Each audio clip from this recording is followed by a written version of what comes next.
Being a professional Pokemon TCG player comes with a lot of expenses, and I'm going to break down my expenses for the 2025 to 2026 season.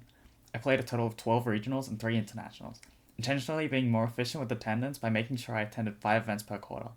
This is because there are travel payments awarded to players from each region to the next IC based on their performance from all events since the previous IC, and since there's a best finish limit of 5 for each quarter, I was going to just play 5 events per quarter.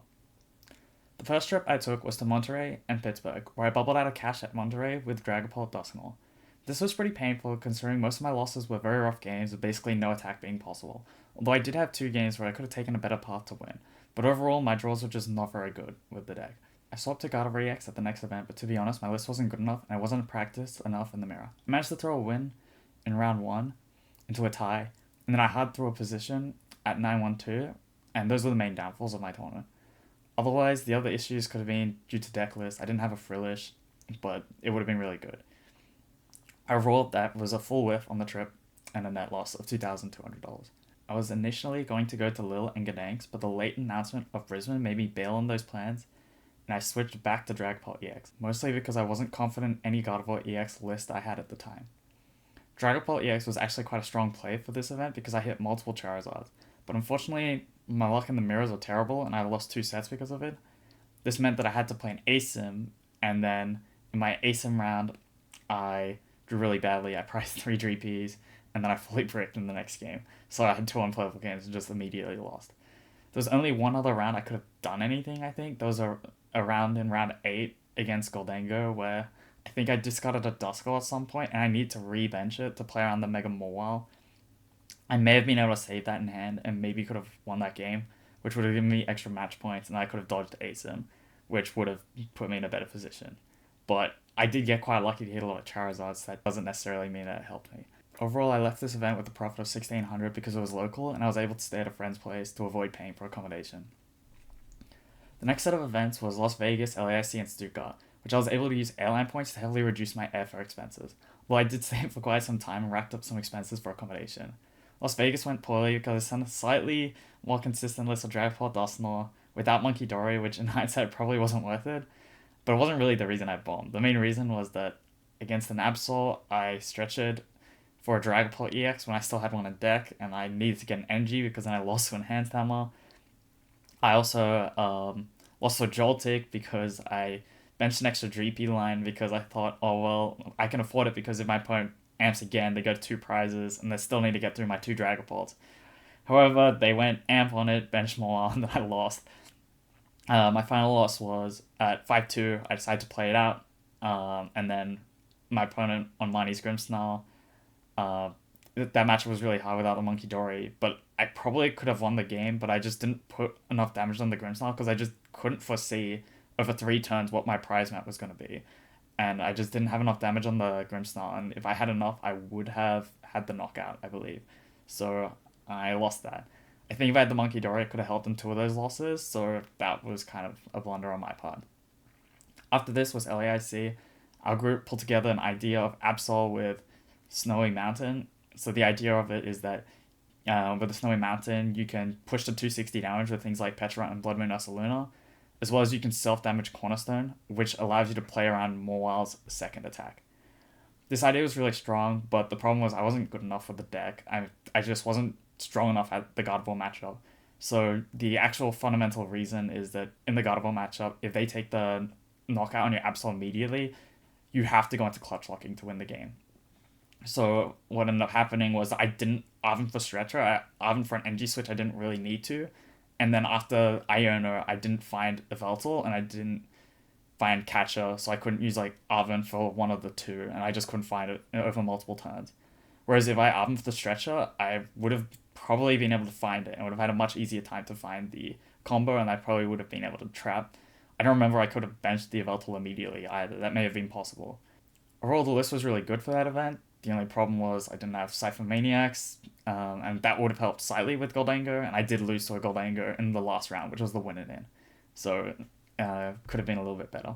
The last event of the trip was Stuttgart, which was now in the Phantasmal Flames format, and then with some inspiration from the winning list from LAIC, I was able to create a new list of Gardevoir, and I got a top 32 finish.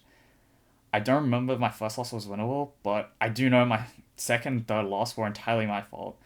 And both of them were basically just straight up wins, and I just misplayed out of the games. So I was a bit disappointed with myself, but I did cash two of the events. I made $4,000 plus I got 3,500 from the travel award for LAIC, which was nice.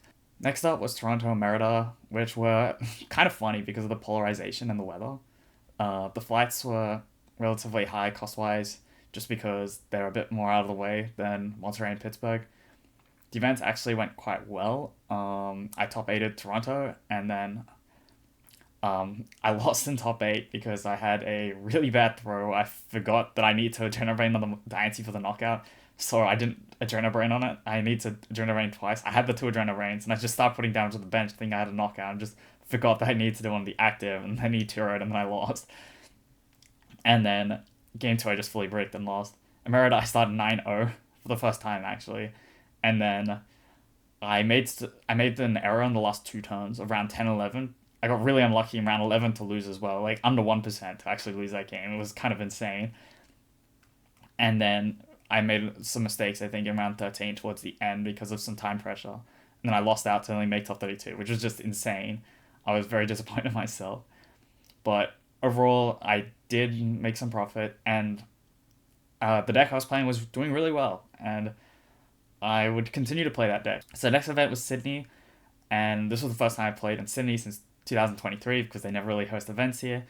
And then I made top cut again, and I was supposed to win the event. There were two Goldangos left, and I am favored to Goldango, but I got really unlucky to lose to Gabe in top 4 in game 1 because I was waiting until he drew the Mega Mawile to play the Iono, and on the turn he plays the Mega Mawile, I'll play the Iono and hopefully dodge the Turo and the Metal Energy. I only needed to dodge for one more turn, and he only had one of each of them left, and then he managed to find them.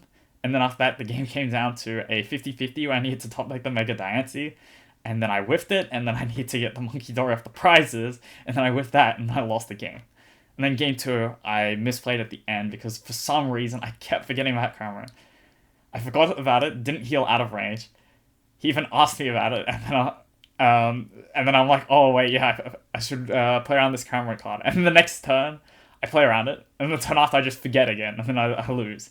So it's a bit ridiculous how I played that badly, but I ended up losing there, which is really unfortunate because that was a really good position for me to win an event. With Gardevoir doing so well for me, I played for the 4th time at EUIC.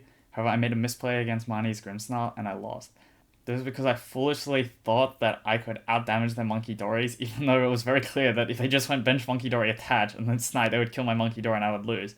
So what I need to do was not put the damage on their board and just put it on the Pokemon I was knocking out. And that cost me the game. Then I had a tie where I could have won the game. If I just put them to not find Rare Candy plus Charizard from Ino to 2, I would have won. But instead, I forced them to find even more from that. But then they found Klefki, and then I tied instead. So if I just put them to one, if I just went to one prize card and forced them to just find Rare Candy plus Charizard, I would have won. So I definitely trolled that game. And then after that, I took a loss to Anzorak. It could have been a tie, but I just didn't want to stall them out, so I took the loss. Overall, it was a strong performance, but it was a bit unfortunate I didn't top cover the 11-2-1 record. This made me happy that I did really well in the quarter, but I was also very disappointed in myself that I had 4 events that all went well, and I just fumbled my way out of them. I could have had really strong results here, and I did, but it could have been a lot stronger. I started the last quarter with Houston and Orlando, but I should be upfront and say that I didn't include the week of expenses that was involving going to Disneyland and Universal, since I don't think that's relevant for the tournament. But yes, I spent another like $1,000, $2,000 when it came to going to those places. So it does, but I wouldn't really count that. Overall, I lost big on this trip. Spent a lot of time and money with accommodation, food, flights, and I barely missed out on cash both times.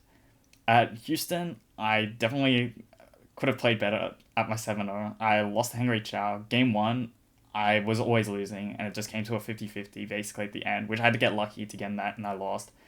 Game 2, though, I was going to win, but I could have made better plays around item lock to win faster. So, yes, I could have played that better, and I would have been able to tie instead of losing. And then that would have influenced my entire tournament, where I ended up drawing really badly against an Absol twice in a row, and that really killed me. And there was a small mistake against Dragapult that I actually got punished for. So the combination of those basically killed my chances of anything like cash. And then at Orlando, my biggest mistake was that I wasn't prepared enough into Marnie's Grim Style, and then I tied against one at that event where I really shouldn't have. And then outside of that, my draws are kind of bad and my losses, and I don't think I could have done that much. Like, the main issue was I don't think I should have been playing Gardevoir. I just don't think it was strong enough for me to play it, and I wasn't playing at, like, the greatest level of the deck. If I was playing something like Absol or Grimmsnarl, I probably would have had a better time at those events. The next event for me was Los Angeles, and this was post-rotation, and I worked heavily on Dragapult Dusknoir for this. Felt like it was good into most decks, although the mirror percentages were a little bit sketchy. My list was a bit interesting because I had the Blood Moon, since I really thought that was kind of necessary as a closer, although nowadays, if I had that, I think it would just be better if it was a third Dragapult or even a Moltres. It didn't really hurt me in the end. The biggest problem was I took 2 ties that were in winning positions because I just spent too long actually figuring out what to do in the games. And those were the main difference between getting a decent result like a cash or just getting another top 128, which I ended up getting. I should also note that my accommodation costs for this were only $0 because one of my friends owed me for cards. They covered my share, but it probably would have been around $150. For Melbourne, I had a better idea of what I wanted my list to be, and overall I think the list was quite solid, although I didn't have Moltres, and eventually we would find out that Crushing Ham is a really good card, and because of that I ended up struggling against the Hydrapples early, losing the coin flip. They got like very good openings. My openings were fine in some of the games, but I just didn't get the opportunity to get the opening to win the games. And then I did take another loss to the mirror later, mostly because I just drew terribly. And then around at the beginning of day 2, that's when I just made some mistakes and I just lost 2 games in a row. I think one of those I was probably not going to win, but the first round I definitely could have won. And then after that, I won out, and then I got top 128 again, but it's my fault, and it's kind of sad. So last event, which was an EUIC, that was when I had the latest Dragapult Dusknoir list, and I think this list was really strong. But the biggest downfall was I was really unlucky that against All Out Blitzel, I needed to get one of 3 flips to win the game. Based on what he drew off the unfair stamp, and the fact that he needed to cane flip to not lose the game on the spot, he got really lucky there, and he won 3 flips in a row to win the game. And then I took a tie against an Alakazam, and then my losses, one of them was against Caleb Gedimer. I think maybe I had a chance in one of the games. I don't really remember what happened game 1. I know that game 3 was just unwinnable. And then my next loss, it was against the Zoroark. I know I could have played better in game 1, but I got 4 Crushing Hammer Tails, and they set up. I'm not sure if I don't think if I played better it would have mattered. Because I know that off the unfair stamp, they drew the 2 in the end. So if I played better, I think I would have had a position where I could have knocked out 2 Zoroarks and forced them to hit boss, but they would have hit it anyway. So I would have lost regardless of what I did, because all the Zoroarks had energies on them. Then I got to the point where I was winning in for cash, and I lost to Makani because I chose to go second. He was choosing to go second, but I think it's wrong. Even though there are advantages where it lets you play the game more, statistically, you win more often than the mirror by going first, I believe. And because I chose to go second, and my hand conveniently was not a go second hand, I ended up losing that game. And yeah, this meant that my quarter was, for the first time ever, a full whiff. I bombed every single event, all 5 events in the quarter. However, I played enough events that I still scraped a traveler to get 3,500 to cover some of the losses. After everything, I got a total of 30,500 USD in prize money and travel support. My expenses were around 16,000 plus maybe 200 missed expenses such as washing or random cards or maybe even cash that I paid for a restaurant. My net gain pre-taxes adds up to approximately 14,700, and after taxes, I have to pay 9,150 upfront, but I can file a tax return, so I'll probably get 5,000 of that back. This means my total profit is about 10,700, which is a lot worse than last year due to significantly worse performances. Overall, I'd be lying to say I wasn't disappointed in myself this season, although my shortcomings mostly were from the inability to capitalize on the good runs and less so salvaging the weaker runs. This is because even if you have a weaker run, if you do things better and you get a top 32, that gives you like $1,000. But in those events like Sydney and Toronto and Merida, if I play that better, gone to top cut at Merida, or just won more rounds in the top cut, then that's where a lot of the money can be made. LAIC was another big one that I definitely threw away a good opportunity. I know that for next season, if I want to perform better, I will need to step out of my comfort zone more and play some other decks, and I guess I need to clean up my gameplay to some extent. Anyways, I'll be trying my best for Worlds, and I offer coaching for anyone who is interested. I'm a 6-time regional champion and the second highest earner of all time, behind Todd Reckler. There's a link for coaching and all of my socials in the description.